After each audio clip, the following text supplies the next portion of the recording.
बिस्मिल्लाहिर्रहमानिर्रहीम। अस्सलाम वालेकुम नाज़रीन, दुनिया न्यूज़ पर आप देख रहे हैं प्रोग्राम नुक्ता नज़र। मैं हूं आपका मेज़बान मोहम्मद अजमल जामी। स्टूडियोज़ में तशरीफ़ रखते हैं जनाब मुजीबुर रहमान शामी साहब। अभी कल मैंने अर्ज़ की कि आए रोज़ नई खबर होती है, नई बहस और फिर नया सिलसिला शुरू हो जाता है। आज भी एक नया मुद्दा खड़ा हो चुका है जो मुफ्ती सईद साहब हैं, कोर कमेटी का हिस्सा होते थे PTI की। इमरान खान साहब और बुशरा बेगम को उन्होंने निकाह पढ़ाया, उनका बयान सामने आया जो आज उन्होंने इस्लामाबाद की चहरी में जमा कराया है। इद्दत में निकाह हुआ, ये इल्ज़ाम है और ये केस है एक शहरी का जो इस्लामाबाद के शहरी किया है, हनीफ उसका नाम है। जल्द समात की भी उसने दरख्वास्त की जो मंजूर कर ली गई थी और इसी हंगाम फिर मुफ्ती सईद साहब का बयान आया, वीडियो बयान भी आ चुका और लिखा बयान भी। तो ये इसमें शरीयत क्या कहती है और क्या ये एक ज़ाती मामला है, अल्लाह और अल्लाह के बंदे के बीच मामला है, या रहनुमाओं की ज़ाती ज़िंदगी नहीं होती। ये सब सवालात हैं जो शामी साहब से भी रखूँगा, उनके सामने कोशिश करेंगे किसी आलम दीन से बात कर सकें। बहरहाल अभी हमें ज्वाइन किया सर 10 प्रोग्राम में बैरिस्टर एतज़ाज़ आहसन साहब ने। कई दिनों से हमें उनकी तलाश थी क्योंकि एक से ज़ायद आइनी और सियासी मामलात पर उनकी कीमती राय हमें दरकार थी। तशरीफ़ ले आए टेलीफोन लाइन पर और आज ही कुछ देर पहले मोस्ट इमीडिएट के नाम से सुप्रीम कोर्ट से जो अहकामात जारी हुए, जिसमें सुप्रीम कोर्ट इन एक्शन आया है। अफसरान को 14 अप्रैल को इन चैम्बर तलब किया है जनाब चीफ जस्टिस ने, क्योंकि जो इलेक्शन के लिए फ़ंड्स का मामला था पंजाब में वो फराहम नहीं हुए इलेक्शन कमीशन की रिपोर्ट के बाद, और उस पर attorney general, governor state bank, secretary ख़जाना और सेक्रेटरी इलेक्शन कमीशन को नोटिस जारी किए गए। और ये भी कहा गया है कि ये अदालती अहकामात की हुक्म अदूली है। क्या इस मामले में वज़ीर आज़म भी नाअहल हो सकते हैं? यह अहम सवाल होगा। 50 अहम वकला की गोल में कॉन्फ्रेंस होने जा रही है लाहौर में, और उसके पैरेलल हम देख रहे हैं पाकिस्तान बार काउंसिल ने भी कॉन्फ्रेंस बुला ली है। एतज़ाज़ साहब, लतीफ़ खोसा साहब, मुस्तफ़ा नवाज़ खोखर साहब उन चंद एक वकला में से जो समझते हैं कि आइन की खिलाफ वर्जी हो रही है, 90 रोज़ के अंदर इंतखाबात होने चाहिए। उसके पैरेलल हुकूमत कानून साजी कर रही है, अहकामात नहीं मान रही, अपने जवाब पेश कर रही है। हकीकत क्या है, हल क्या है, और मुज़ाकरात की बात अगर खुद जरदारी साहब कर रहे हैं तो PDM क्यों पहल नहीं कर रही? ये सब एतज़ाज़ हसन साहब से बात करके हम जानेंगे। शामी साहब आगाज़ कीजिए, बिस्मिल्लाह। वालेकुम जनाब एतज़ाज़ साहब। जी जनाब, आपने ये जो गोल मेज कॉन्फ्रेंस तलब की है, इसका मकसद क्या है? क्या हासिल करना चाहते हैं आप इससे? इससे यही देखना चाहते हैं कि क्या कोई इत्तेफाक राय वकला की सोच में है इन मामलात पे। मामलात तो दो है ना, बेसिक दो मामलात है। क्या एक मामला है, सवाल है कि क्या 90 दिन या 90 दिन से आगे भी इलेक्शन ले जाए जा सकते हैं किसी भी बहाने से। वो बहाना अगर ले जाए जाते हैं आगे तो वो जाहिर है वो जो हीला और हुज्जत होगी वो नजरिया ज़रूरत के पे इनकार करे और नजरिया ज़रूरत एक बनाया जाएगा। तो एक तरफ नजरिया ज़रूरत है, दूसरी तरफ आइन है। इनमें से किनको मानना बेहतर और दुरुस्त है? एक तो ये इशू है 90 दिन के 90 दिन से आगे, और दूसरा जो अदालती इस्लाहात का बिल है जी, और दूसरा आप क्या फरमा रहे हैं? दूसरा है कि ये जो जज वो 4 बैठे 5 बैठे हुए थे, बेंच पे के साथ बैठे थे। ये दो इश्यूज अगर मिसाल के तौर पे एक जो पहले इशू पे आ जाए फैसला कि 90 दिन लाजिम था और शॉर्टेस्ट पॉसिबल डिविएशन उससे हो सकती है। शॉर्टेस्ट पॉसिबल डिविएशन तो अब होना पड़ेगी ना, क्योंकि वो टाइम इन्होंने जी वो टाइम तो गुजर चुका जो है साहब। चीफ इलेक्शन कमिश्नर और गवर्नर ने हर हरबा इस्तेमाल करके हर बेहंगम और गैर आईनी गैर कानूनी दिन दिहाड़े डाकू मारने वाले हरबा इस्तेमाल करके इन्होंने ये टाइम ले गए आगे। अब इनको तो वैसे प्रोसिक्यूशन इनकी होनी चाहिए फर्दर कि कॉन्स्टिट्यूशन को इन्होंने इस तरह उससे खिलवाड़ किया। पर ये 5 जज थे कि 7 जज थे, इसका फैसला अगर ये हो जाए कि 5 जज ही थे और अगर साथ ये भी फैसला हो जाए कि 90 दिन ही थे, तो फिर ये मामला कहीं और जाने वाला नहीं है। ये मामला सुप्रीम कोर्ट खुद फैसला करे और जो भी आईनी कानूनी बनता है वो काम करे, चाहे ये तलब करे प्राइम मिनिस्टर को। मैं तो बड़ा इस पे परेशान हूँ। ये बंदयाल साहब से मुझे ये तवक्को नहीं थी। मुझे तवक्को थी कि he will act and take the authority. He is the chief justice of Pakistan. आप समझते हैं उन्हें तलब करना चाहिए वज़ीर आज़म को इस सिलसिले में? बिल्कुल। एक आदमी कह रहा है कि जी मैं उस बेंच को नहीं मानता और उसके फैसले को भी नहीं मानता। मैं कैसे मान सकता हूँ अगर बेंच को नहीं मानता? और बेंच को कौन नहीं, ये किस तरह इनकार कर सकते हैं सुप्रीम कोर्ट के फैसले को मानने से? इसको मगर इंतजार साहब, जो हुकूमत का मौक़िफ़ रहा है कि ये 9 रुकनी बेंच था या 7 रुकनी था, फिर 5 रुकनी था, जो फैसला अक्सरियत का था या नहीं था, इसको तय करने के लिए फुल कोर्ट का तलब किया जाए, तो फुल कोर्ट को तलब करने के आप हक में होंगे? नहीं, क्यों, क्या जरूरत है फुल कोर्ट को लाने की शाही साहब? क्या ये जो असल में बात इनकी है कि ये इलेक्शन में नहीं जाना चाहते, इनको शिकस्त नजर आती है। बुनियादी बात तो ये।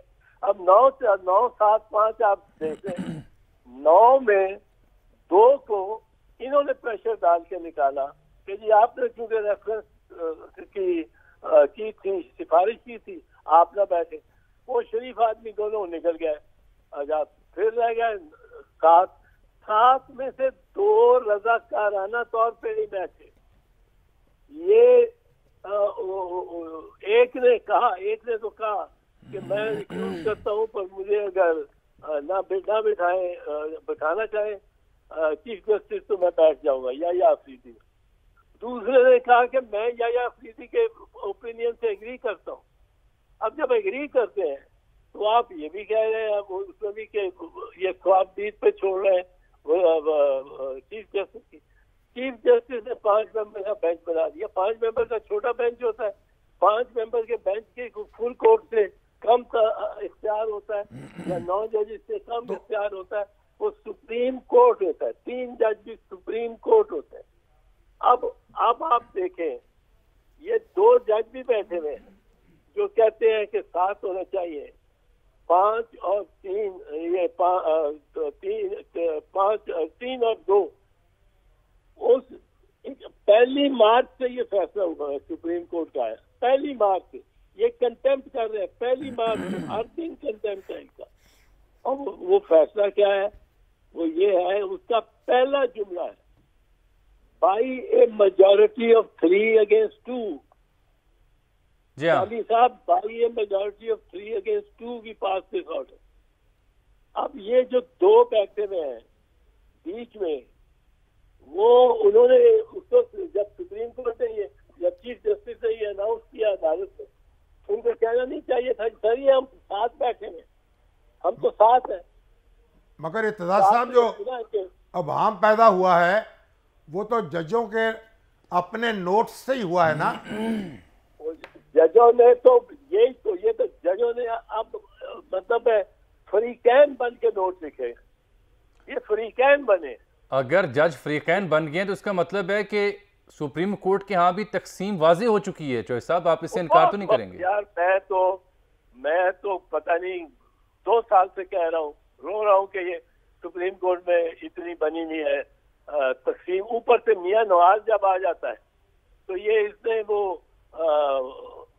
आपको याद है 97 में सजाद अली शाह को भी निकलवाया था तकसीम। तो अब वाली मौजूदा तकसीम का जिम्मेदार कौन है? मियां नवाज शरीफ और मरियम। ये बैठे हुए बाहर से देते हैं शय उनको, और कौन है? और ये मतलब है, मगर इमरान खान साहब तो कहीं जिम्मेदार नहीं है जी। इमरान खान साहब तो किसी तौर जिम्मेदार नहीं है इस तकसीम के। नहीं, इमरान खान का इस पे जिम्मेदार नहीं बनता। वो बनता होता तो वो उसकी ज्यादा मेजॉरिटी होती। थोड़ा बहुत तो उनका भी हिस्सा होगा बहरहाल। नहीं, ये खासा है। ये है ही नवाज शरीफ किस्म का कि जब वो बैठ जाता है तो फिर उसने अपनी ऑपोजिशन हर तरफ हर इदारे में थे। जनरल मुशर्रफ लेकिन जब जुडिशरी तकसीम हो जाए, आप जैसे मुमताज़ वकला उसका एतराफ़ करना शुरू कर दें, तो फिर जुडिशरी के किए गए फैसलों का भरम क्या रहेगा? इबाम ही इबाम होगा, कन्फ्यूजन ही कन्फ्यूजन होगी, उसका फिर हल क्या है? मैंने तो जुडिशरी के सुप्रीम कोर्ट के ऊपर बाकायदा का है इन्ना लिल्लाहि व इन्ना इलैहि राजिऊन। वो आज कल एक साहब जाके बैठे हुए हैं एक पॉलिटिकल फोरम में। नहीं, वो तो एक कॉन्स्टिट्यूशनल कन्वेंशन था ना, कॉन्स्टिट्यूशन कन्वेंशन था। कन्वेंशन में वो तकरीरें तो नहीं होनी थी जो कॉन्स्टिट्यूशन पे। तो आप कन्वेंशन एक जनरल ओवरऑल बात करते हैं, कॉन्स्टिट्यूशन कैसे बना, क्या इसके फवायद है, क्या इसमें है, वो सब कुछ। लेकिन यहाँ तो ये खैर शर की बात नहीं है शामी साहब, ये शबनम शकील ने शेर कहा है। ये खैर और शर की बात नहीं है, यहाँ तो बस टकराव हो गया है अना का अना के साथ। मगर आपने अपनी बात अपनी पार्टी में क्यों नहीं की? उनको कन्विंस क्यों नहीं किया? नहीं, मैं तो हर जगह करता हूँ, नहीं कन्विंस होता कोई तो मैं उसको कोई तो अब ये वकला इकट्ठे होकर क्या करेंगे? मेरे पास जादू की बांसुरी तो नहीं है। यानी क्या इकदाम करेंगे जी? यानी वकला जो हैं वो क्या करेंगे? वकला को चाहिए निकले बाहर। आप ये कह रहे हैं कि इफ्तिखार मोहम्मद चौधरी साहब की बहाली जो थी, रेस्टोरेशन ऑफ जुडिशरी मूवमेंट, जहां आप एक बहुत बड़े सिंबल थे, तो आप दोबारा से निगहबानी करने जा रहे हैं ऐसी ही किसी मूवमेंट की? नहीं, मैं तो इसका टाइम ना मेरी सेहत है ना उम्र इजाजत देती है। वो 70 ईयर्स अगो का इक़्तिदार रहसन था, या इनको करना चाहिए and I can guide them वगैरह, पर ये जरा निकले तो ये इसको ये सुप्रीम कोर्ट के फैसले को टालना मुमकिन नहीं है। अगर उमर अता बंदयाल और वो 3 जज ये इस बात पे अड़े रहे, बुलाएं उनको, बुलाएं। क्या किसने किया? चौधरी साहब, ये आप भी यही नुक्ता उठा रहे हैं, मुस्तफा नवाज खोखर भी और अब लतीफ़ खोसा साहब भी, उन्हें तो पीपल्स लॉयर फोरम के ओहदे से भी हटा दिया गया।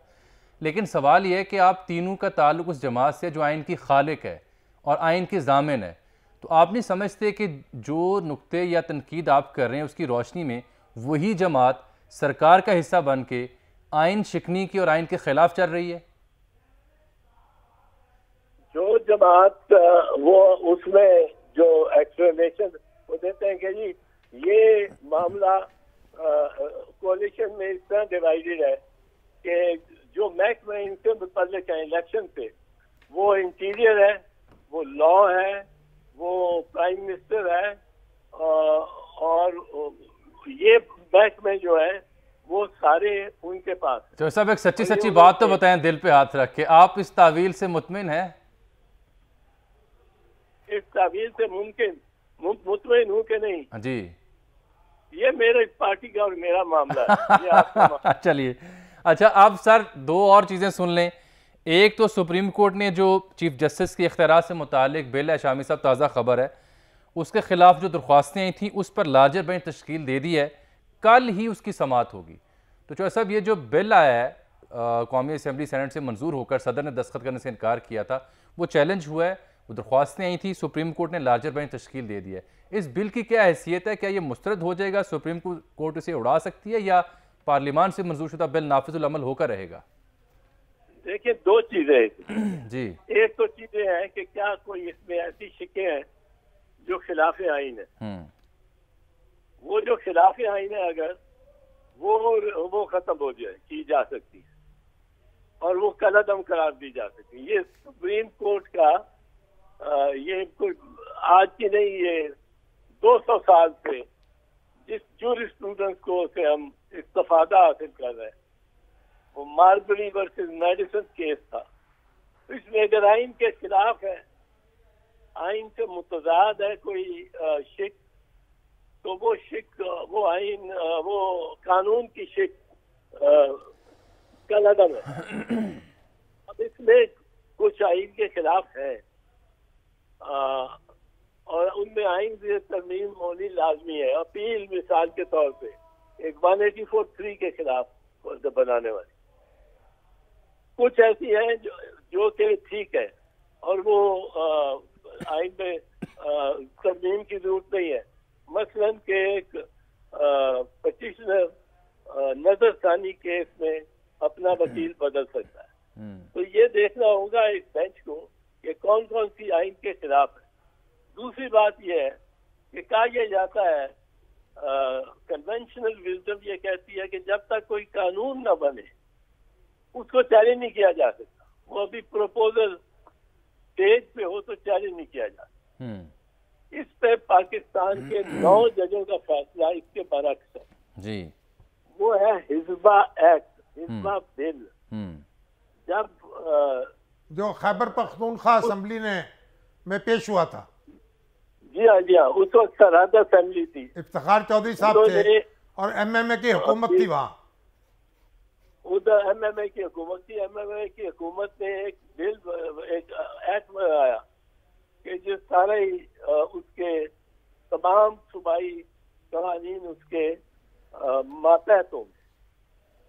तो वो हिस्सा बिल की स्टेज पे सुप्रीम कोर्ट ने ऑर्डर कर दिया था गवर्नर को कि आपने इसको असेंट नहीं देनी, इस पे दस्तखत नहीं करने कि ये बिल उसको वो बिल नहीं है। तो ये भी है, ये देखेंगे। मगर चौधरी साहब वो एक तजावुज नहीं था। तजावुज उस लिहाज से नहीं था। वो एक आप यूं कह सकते हैं, it was the first case of that नौयत पर 9 जज सुप्रीम कोर्ट के बैठे हुए थे और उसमें ऐसी शिकें थी कि आप खुद ही घर पे इंसाफ कर लें। वो तो एहतसाब के लिए उन्होंने एक बिल मंजूर किया था ना। वो उसमें वो विजिलेंटिज्म बड़ी लाई गई थी। ठीक। मगर चौधरी साहब ये बताएं कि आखिर कब तक हम ये लड़ाई झगड़े करते रहेंगे? कोई कंसेंसस भी होगा कि अदालतें जो साकिब निसार साहब ने किया, जो इफ्तिखार चौधरी साहब ने किया, सुओ मोटो नोटिस जिस तरह से लिए, वो भी हमारे सामने है।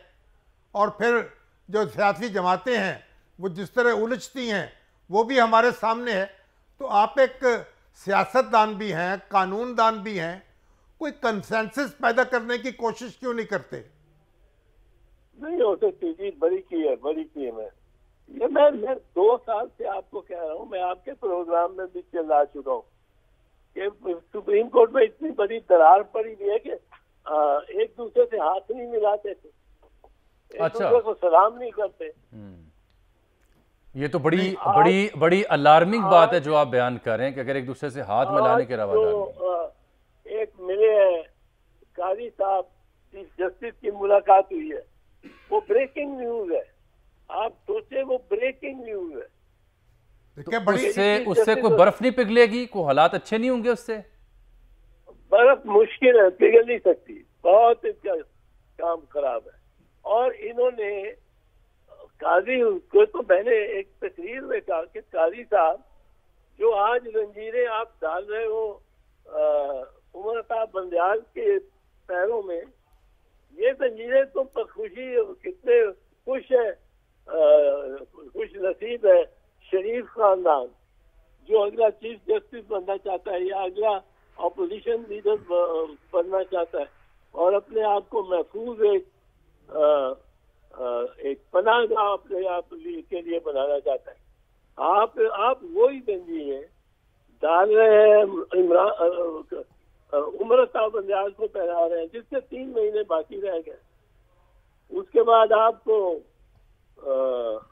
ये जंजीरें पहननी पड़ेगी। चले, वो जो शामी साहब का सवाल था वो बड़ा अहम था कि वो कंसेंसस की बात कर रहे थे। और हम भी अपने प्रोग्राम में अक्सर ये बात करते हैं कि मुज़ाकरात होने चाहिए, मिल बैठने की बात होनी चाहिए। मैं सियासी बात कर रहा हूँ।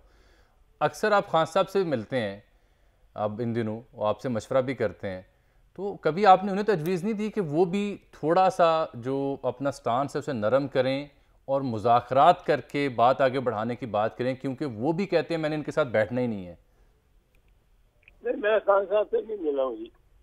एक दफा मिला हूँ जिस दिन उनके, वो मिला भी नहीं, वो गया हुआ था खान गया हुआ था इस्लामाबाद।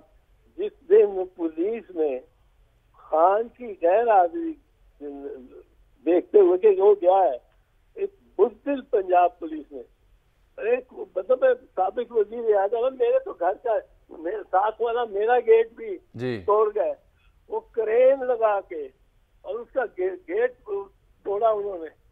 कोई मतलब है। और बुज़दिल पुलिस फिर भागती फिर रही थी उसके घर में। मैं फिर गया, मैं एक दफा उस दिन गया हूँ, एक दफा गया हूँ ये मेला जो लग गया, मियां मीर का मेला लग गया था ज़मान पार्क में। जी हाँ, जब उन पे जख्मी थे, जब जिन दिनों आप, मैं भी वहीं थे, खुशकिस्मती से मौजूद था, आप तशरीफ लाए थे, देखा था आपको वहाँ से उनसे मिलते हुए। हाँ, वहाँ मैं तब गया था, तब तो गया था। तो मैं नहीं गया। वैसे कभी फोन कर ले तो बात होती है। मेरा दोस्त है भाई, मैं डिनाई नहीं करता हूँ।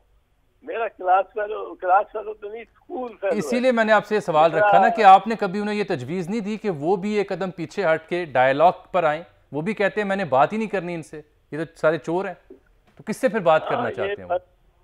टकराव हो गया है अना के साथ। वो शहबाज शरीफ भी कहता है कि पहले वो आके माफी मांगे फिर बात करेंगे।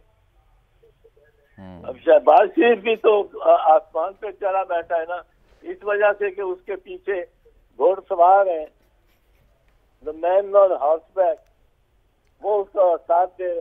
जिस दिन मैन ऑन हॉर्सबैक ने अपना, जैसा वैसे एक बात तो बताएं, अगर उनके पीछे घुड़सवार हैं और खान साहब कहते हैं मैंने इन चोरों से बात नहीं करनी, तो खान साहब फिर किससे बात करना चाहते हैं? क्या खान साहब फिर घुड़सवारों से बात नहीं करना चाहते? वो भी तो वहीं देख रहे हैं कि वहां से कोई कबूलियत हो, वहां से सब्ज झंडी मिले तो बात बने। मुझे नहीं पता वो घुड़सवारों से बात करना चाहते हैं कि नहीं। अखबारों में तो बहुत आया कि वो उनकी बहुत ख्वाहिश है वो घुड़सवार के सिपा सालार को मिलने की, पर मुझे नहीं पता कि वो मिलना चाहता है कि नहीं मिलना चाहता। पर घुड़सवार भी एक अपने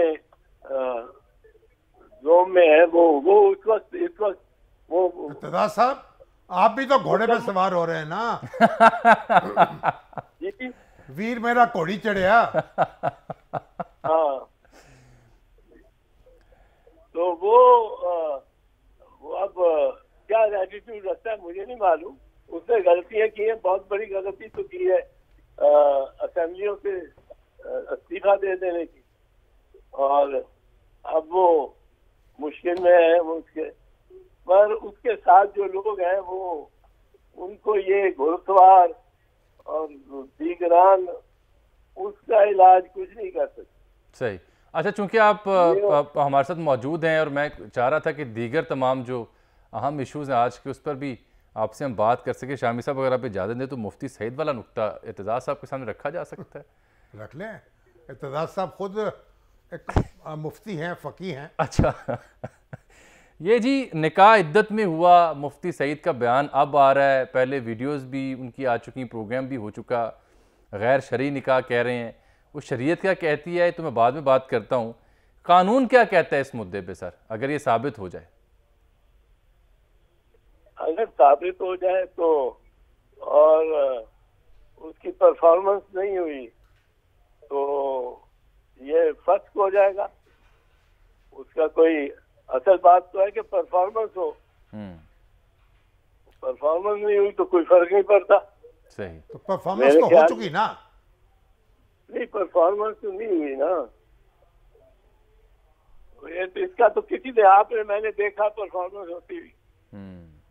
तो ऐसा वैसे एक सवाल और, क्या ये जाती मामला नहीं होता बंदे का और अल्लाह के बीच में? शामी साहब, जाती मामला कौन मानता है? ये मौलवी मानते हैं, ये अदालतें मानती हैं, ये बुकरा जो जाके दरखास्तें दे देते हैं, मानते हैं। ये एक मैं आपको और बात कहूँ इस मौके पे, ये जो टिरियन वाइट का फैसला है ना जी, ये अदालत को चाहिए इसको इन पब्लिक इंटरेस्ट फारिग करे।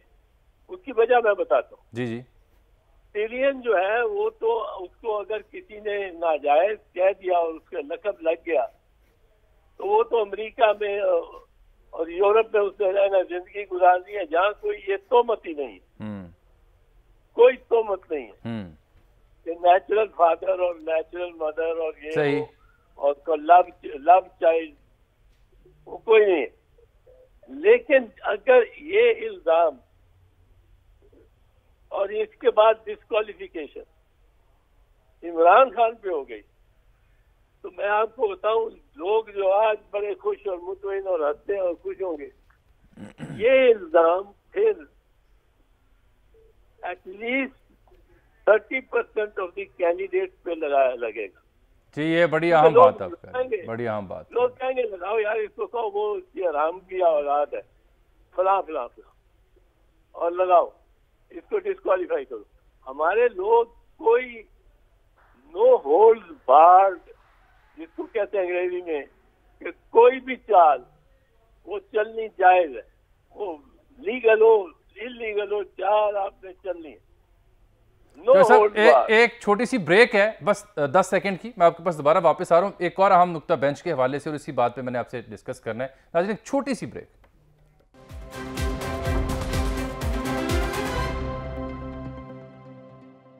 जो सर मैं चूंकि बात आपसे कहा था कि ये जो चीफ जस्टिस के इख्तियारात हैं उससे मुतालिक जो बिल था वो उसके खिलाफ दरख्वास्तों पर सुप्रीम कोर्ट ने लार्जर बेंच तश्कील दी है और ये 8 रुकनी बेंच है जो 13 अप्रैल से इसकी समाअत करेगा। ज़रा देखिए इसमें जनाब कौन कौन शामिल है, फिर मैं आपकी राय इस केस के बारे में दोबारा जानना चाह रहा हूँ। जनाब जस्टिस उमर अता बंदयाल साहब जो ऑनरेबल चीफ जस्टिस की सरबराही में ये 8 रुकनी बेंच बना है। इसमें जस्टिस एजाजुल आहसन, जस्टिस मुनीब अख्तर साहब, जस्टिस सैयद मज़ाहिर अली अकबर नकवी साहब, जस्टिस मोहम्मद अली मज़र साहब, जस्टिस आयशा मलिक साहिबा, जस्टिस सैयद हसन अजहर रिजवी और जस्टिस शाहिद वहीद साहब शामिल हैं 8 रुकनी बेंच में। कैसा लगा आपको ये बेंच इस अहम मामले को जो टेकअप करने जा रहा है? मैं इस बेंच पे बात ही नहीं अभी करना चाहता। मैंने आपसे एक बात शुरू की हुई थी, वो अभी टिरियन की जी, टिरियन वाला बिल्कुल वकार ले पूरी वो मुझे करने के मुकम्मल तो मेरे, वरना मेरी लॉजिक क्या लगेगी। आज बिस्मिल्लाह। मैं क्यों कहता हूँ कि टिरियन का केस बाहर फेंकना चाहिए अदालत, वो ये है कि टिरियन तो वहाँ रहेगी एक ऐसे माहौल में जिससे इसकी कोई ऐसी प्रॉब्लम सही। यहाँ ये इल्जाम लगेगा, लोग कहेंगे ये तो सक्सेसफुल इल्जाम है, ये लगाओ। अब आपने जिस बंदे पे ये इल्जाम लगा दिया और जिस बच्ची या बच्चे का कोई ऐसी निशानदेही कर दी गलत थी, वो आपने उसको डिफीट कर देंगे। जिस औरत के कर दी वो हमारे तो विजिलेंटी उसको कहेंगे नाजायज औलाद, और विजिलेंटिज्म ऐसी है वो, यानी पूरा खानदान उजड़ जाएगा, तबाह हो जाएगा। वो मार देंगे कुएं में फेंक के, उसके ईंटें मारेंगे उस बच्ची को। ये बड़ी अहम बात, बच्ची को ईंटें संसार करेंगे, ये तो जगह जगह होगा। इसको तो दे शुड से कि this is a litigation in not in public interest, it should be thrown out in public interest. चलिए, और अब जो दूसरा नुक्ता जो मैंने सुनाया आपको, 8 रुकनी बेंच है चीफ जस्टिस सरबराही में, बेंच कैसा लगा आपको? पहले नुक्ते को जरा आप सीरियसली ले। नहीं, मैंने इंतहाई सीरियस लिया, इसीलिए दोबारा उस पर बात करते हुए उसकी वजाहत भी की कि ये बड़ा अहम है, पूरा खानदान तबाह हो जाएगा, बच्चे का मुस्तकबिल खराब हो जाएगा, मार देंगे। ठीक कह रहे हैं आप, मगर ये मौजूआत अदालतों में आते क्यों हैं? ये तो हम अदालतें तो एक डाक खाना होती है, डब्बे में जो डाल दो, डब्बे में आप सिविल के जज के जो कुछ डाल दो, एक फाइल बना के वो सिविल सूट दूसरे दिन बनना ही होता है। ठीक, तो अब मेरा वक्त भी खत्म हो रहा है। शामी साहब इजाजत दें, मैं बेंच की बात दोबारा कर लूं। चौधरी साहब, अगर आप मुनासिब समझे, बेंच कैसा लगा आपको? एक एतराज ये हो रहा है कि मखसूस जजेस के साथ ही बेंच बन रहे हैं, उस पर आपकी राय क्या है? अब 8 मेंबर बेंच है। हाँ जी, 8 मेंबर अगर चीफ जस्टिस ने मखसूस और अपने साथ रखे हैं तो इसका मतलब ये हो गया चीफ जस्टिस की मेजॉरिटी होगी बेंच पे। गोया फुल कोर्ट में मेजॉरिटी है। नहीं, फुल कोर्ट में भी गोया मेजॉरिटी है। ठीक। पर फुल कोर्ट में मैं आपको बता दूं, इन्होंने साथ बिठा दिए ना, ये एक दूसरे के साथ वो करेंगे ओपन कोर्ट में। अच्छा, वो करेंगे कि हादसा मुश्किल ना हुए तो और मतलब अगर वो ना हुए तो फिर भी ये जबानी कलामी इतने एक दूसरे के खिलाफ हुए। तो इसका मतलब है चौसा फिर वो समाज देखने जाना पड़ेगा। बैठते नहीं, एक दूसरे के साथ बेंच पे नहीं बैठते। ये अभी आज उमर ने पता नहीं किस तरह करा लिया है कि अतर मिनल्ला को अपने साथ बिठा लिया है और किसी को किसी के साथ, किसी को किसी के साथ। वो भी एक दिन का रोस्टर ही ऐसा था जो मंडे का आया था। नहीं, उसने कहा होगा कि मैं देखो मेरे साथ जो मर्जी करो, ये हम जरा यूनिटी ऑन दी बेंच तो दिखा दें। बिल्कुल यूनिटी नहीं है इनकी। जब बहस होगी इनके सामने, मैं अगर बहस कर रहा हूँ और इनको कहूंगा कि ये जो है आइन में ये कानून में शिक गलत है, खिलाफ कानून है। एक कहेगा कि ये आप गलत कह रहे हैं, क्या बात कर रहे हैं, दूसरे कोने से कहेगा चौधरी बिल्कुल सही कह रहे हो। वो आपस में ही उन्हें उलझ जाना है। सही। अच्छा साहब, अब चूंकि वक्त कम है, जाते जाते ये फरमाएं कि अब तो जरदारी साहब भी डायलॉग की बात कर रहे हैं, प्राइम मिनिस्टर को भी मशवरा दे रहे हैं और इमरान खान को भी मशवरा दे रहे हैं कि नहीं प्राइम मिनिस्टर माने और मुज़ाकरात करें, और प्राइम मिनिस्टर कह रहे हैं कि आप डेडलॉक ना पैदा करें, बात करें। तो क्या मुस्तकबिल में आप समझते हैं कि मुज़ाकरात के लिए या बाहमी रवाबित के लिए पीपल्स पार्टी और PTI के बीच भी कोई राह रस्म निकल सकती है? देखें जी, Zardari I tell you is the only player in the game. Is the only player? The only player. ये शामी साहब को बता देंगे आप। वो प्राइम मिनिस्टर कह रहा है कि इमरान खान आने से पहले माफी मांगे। इमरान खान कह रहा है इन चोरों के साथ बात ही नहीं करते। जरदारी की सेंसिबल लाइन आई है कि बातचीत करो। वो जो अगले दिन परसों मीटिंग हुई है उसमें सारी पार्टीज ने PDM की ने कहा है कि जी रेफरेंस फाइल करो चीफ जस्टिस के खिलाफ, हम सारी पार्टीज मिलकर फाइल करें। और चंद और जजेस के जो इनके साथ बैठे हुए जाजुल हसन और इनके साथ, Zardari is the only one who said कि नहीं, ये नहीं है, कोई रेफरेंस नहीं फाइल करना, न चीफ जस्टिस के खिलाफ उसके रिमूवल का, वो तो बाकी तो रिजाइन लगे हुए थे। He is keeping his head while all about him are losing theirs. तो किपलिंग ने कहा था अपने बेटे को कि if my son you are able to keep your head when all about you are losing theirs, then you are a man. तो ये तो मैं तो समझता हूँ जरदारी इसमें ये नहीं कि मेरा लीडर है। मैं देखो कई बातें कर रहा हूँ कि खुल के समझी जा सकती है पार्टी की लाइन से हटके, पर जरदारी को मैं तस्लीम करता हूँ कि Zardari is a consensus builder. वो तो फिर साहब आप भी तो कोई कंसेंसस बिल्डर बन जाए ना। क्या है, मेरी कौम को कंसेंसस की जरूरत है। क्या है, सुप्रीम कोर्ट को कंसेंसस की जरूरत है, सियासतदानों को कंसेंसस की जरूरत है। आपकी हैसियत मेरे से बहुत ज्यादा है, आपको सुनते हैं, आप बड़े अच्छे तबसरे करते हैं रोज, बड़े आप क्या कहना चाहिए एक मुतब्बराना देते हैं। मैं तो बॉक्सिंग रिंग में होता हूँ ना। तो साहब चलिए सर, वक्त आप सड़कों के बादशाह हैं, आप कानून के बादशाह हैं। नहीं जय साहब, अच्छा, सवाल मेरा वहीं रह गया, PTI और पीपल्स पार्टी के बीच भी कोई राहदारी खुल सकती है, कोई मोहब्बत परवान चढ़ सकती है या नहीं? चढ़ेगी, करना पड़ेगा जी कुछ, इस मुल्क को तो चलाना है ना। वोट उसके भी बहुत ज्यादा है इमरान खान के। ठीक। पीपल्स पार्टी भी एक वोट बहुत अच्छी और एक सूबे में तो नाकाबिले शिकस्त है। और इसी तरह करना पड़ेगा। ये शरीफ को मैं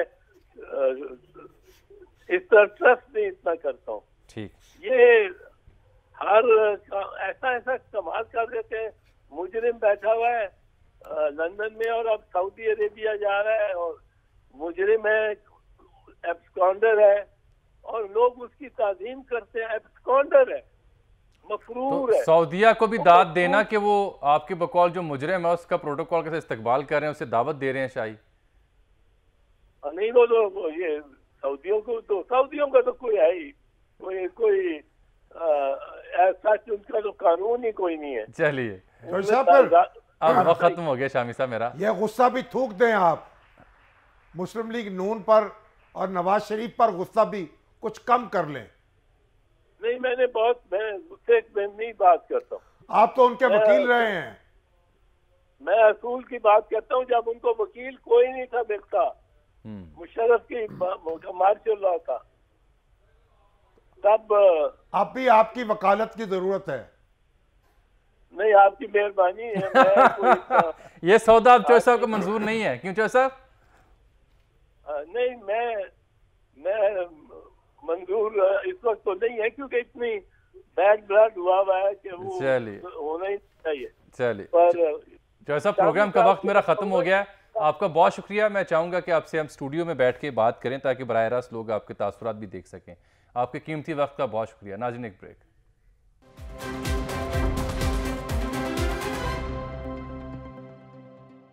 वेलकम बैक नाज़रीन। बहस बहुत हो रही थी मुफ्ती सईद के बयान पर, लेकिन सवाल भी उठ रहे हैं।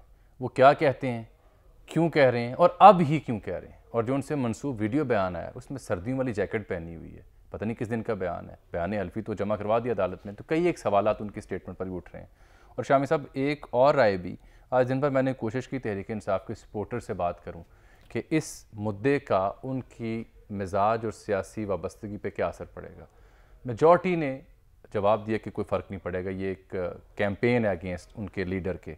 लेकिन असल बात यह है कि क्या ये ज़ाती मसला है एक शख्स का, अल्लाह और बंदे का मसला है, या है क्या? आप क्या कहेंगे? वक्त भी कम है। ये ज़ाती मसला नहीं है, लेकिन निकाह जो है एक बड़ा इज्तमाई मामला है और इज्तमाइयत मुतासर होती है। लेकिन ये जो किस्सा है ना कि भाई अगर यानी इद्दत के दौरान निकाह हो गया, तो इस पर बड़ी फ़िक्री बहसें हैं जिनको हम एक मिनट में समेट नहीं सकते। यानी निकाह तो बातिल नहीं होगा। निकाह करने वाले जो हैं, मुफ्ती साहब की मैंने एक वीडियो पहले सुनी थी, उसमें तो वो बार बार ये कह रहे थे कि उन्हें तौबा कर लेनी चाहिए और अपनी गलती का एतराफ़ करना चाहिए और खुदा से माफ़ी मांग लेनी चाहिए। तो ये अब मुख्तलिफ फ़ुक़हा की मुख्तलिफ आरा हैं, लेकिन ना तो निकाह बातिल होगा और ना ही उस पर कोई, मेरा ख्याल है कि वो इंतहाई मामलात होंगे जो लोगों के जहन में हैं। एक टेक्निकल एरर हो सकता है, और टेक्निकल एरर जो है उसका भी जायज़ा लिया जाएगा। ये बहसें जो हैं, मतलब है इसको हम एक मिनट में ख़त्म नहीं कर सकते।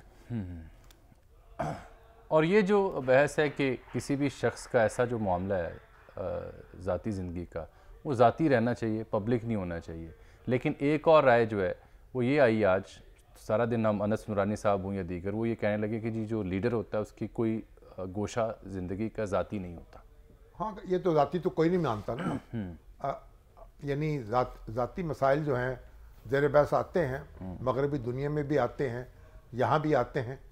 तो बहरहाल इसको आप रोक तो नहीं सकते, लेकिन उसके कानूनी पहलू क्या हैं, कानूनी असरात क्या होंगे, ये एक मुख्तलिफ बात है। अखलाकी बात एक और है, कानूनी बात एक और है। चलिए नाज़रीन, इसके साथ ही आज के प्रोग्राम का वक्त यहाँ पर हमारा ख़त्म हुआ चाहता है कि ये कहाम अदालती और सियासी मामलात पर बात नहीं हो सकी। एतजाज़ हसन साहब की राय हमने प्रोग्राम में शामिल की है। कल दोबारा वापस आएंगे और मज़ीद तफसील से बात करेंगे। इजाज़त दीजिएगा। अल्लाह हाफ़िज़।